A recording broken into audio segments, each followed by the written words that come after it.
La Fraternidad San Pío X está al borde de lo que muchos llaman un cisma formal, y uno de sus obispos ha decidido romper su silencio para explicar públicamente las razones de una decisión que Roma desaprueba.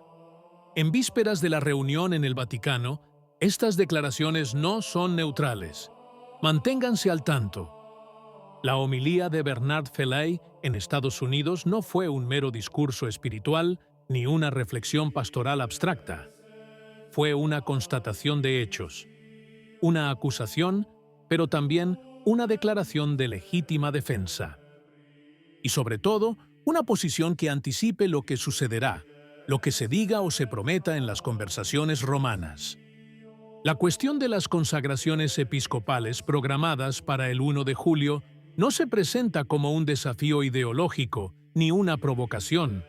Al contrario, Fellay insiste en definirla como una medida de supervivencia. No se trata de una ruptura deseada, sino de un paso necesario. Según su análisis, la Fraternidad Sacerdotal San Pío X se encuentra en una clara encrucijada. O bien garantizar la continuidad del sacerdocio y de los sacramentos, o bien confiar el propio futuro a una autoridad que, de hecho, exige concesiones doctrinales consideradas inaceptables. El quid de la cuestión es claro. La fraternidad es plenamente consciente de que procederá sin mandato papal y es igualmente consciente de las acusaciones que le seguirán. No se elude la palabra cisma, ni siquiera la de la excomunión. Pero se les despoja de su peso emocional y se reducen a una pregunta más radical. ¿Qué sucede cuando la autoridad, en lugar de salvaguardar la fe, parece ponerla en peligro? Para Fellay, este gesto no puede entenderse sin reconocer que la Iglesia atraviesa una crisis que no es simplemente disciplinaria o pastoral. Es una crisis descrita como un estado de necesidad, una especie de emergencia permanente. No es una crisis temporal, sino estructural. Una crisis que afecta a la doctrina, a la moral, a los sacramentos e incluso a la finalidad misma de la misión eclesial. En este contexto, la crítica se vuelve explícita y difícil de malinterpretar. Fellay afirma: «No estamos aquí para salvar árboles, sino almas». Una frase impactante porque toca uno de los temas más sensibles del catolicismo contemporáneo: la transformación progresiva de la predicación en activismo moral, social y ecológico. No se niega la importancia de proteger la creación, pero se denuncia el cambio de enfoque. Cuando la salvación eterna pasa a un segundo plano, algo falla. La discusión se vuelve aún más delicada cuando se aborda el tema de las bendiciones y el acceso a los sacramentos. Fellay habla de una práctica ahora muy difundida, que consiste en conceder signos sacramentales a personas que viven en situaciones objetivamente contrarias a las enseñanzas de Cristo.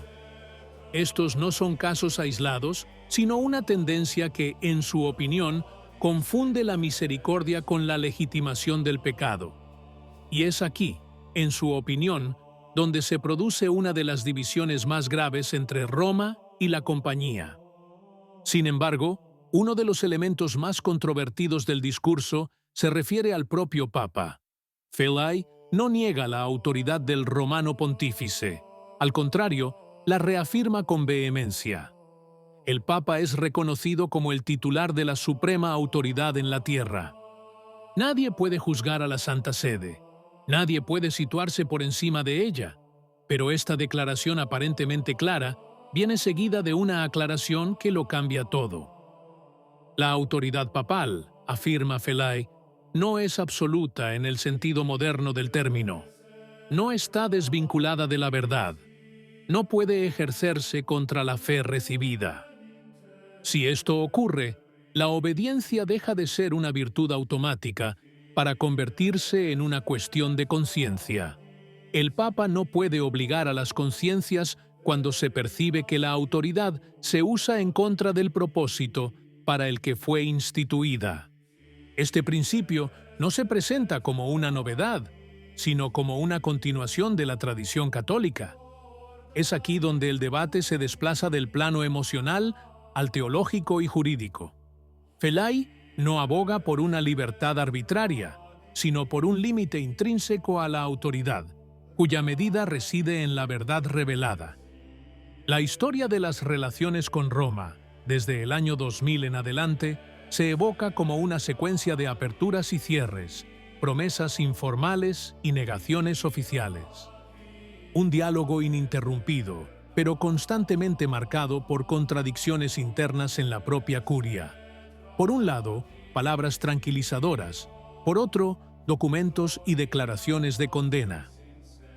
Felay recuerda episodios emblemáticos. Por un lado, las palabras atribuidas al Papa Francisco, quien supuestamente le dijo personalmente: «Eres católico, no te condeno». Por otro lado, la declaración de Gerhard Ludwig Müller, que define a la fraternidad como cismática y merecedora de excomunión. Dos declaraciones que no pueden ser normativas, pero ambas fueron hechas por autoridades romanas. Más significativo aún es el caso del sacerdote declarado excomulgado por haberse unido a la fraternidad, para luego ver esa misma excomunión declarada inválida por otro dicasterio.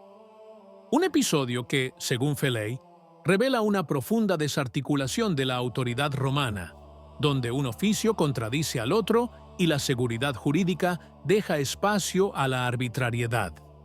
Es en este contexto que se cita la frase atribuida a Guido Pozzo: «No todo lo que viene de Roma viene del Papa». Una sentencia con el peso de una sentencia, porque admite implícitamente que Roma no habla con una sola voz. Y si Roma no habla con una sola voz, la obediencia ciega se vuelve imposible.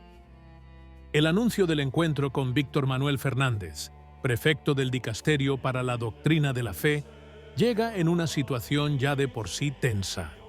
No como punto de partida, sino como un intento de gestionar una crisis que ya ha estallado. La sociedad no ha cedido nada. Roma no ha cedido nada. El diálogo se lleva a cabo mientras la fractura permanece intacta. La pregunta que se cierne sobre el asunto, y que Felay no formula directamente pero deja surgir, es simple e inquietante. ¿Se trata de un auténtico intento de resolver el nudo doctrinal o de una operación de contención para evitar un escándalo público más amplio? El 1 de julio se acerca como una fecha límite simbólica y real. No es solo una fecha litúrgica o canónica. Es un punto sin retorno. Lo que se haya dicho antes, lo que importa es lo que ocurra después. Y, sobre todo, lo que Roma esté dispuesta a hacer cuando las palabras ya no basten. No solo está en juego el futuro de una fraternidad, también está en juego la concepción que la Iglesia tiene de la autoridad, la tradición y la fidelidad. Porque cuando se invoca la supervivencia de la fe como justificación última, significa que la crisis ya no es periférica, está en el centro. ¿Qué opinas? Si te gustó el video, comenta. Amén. Que Dios te bendiga.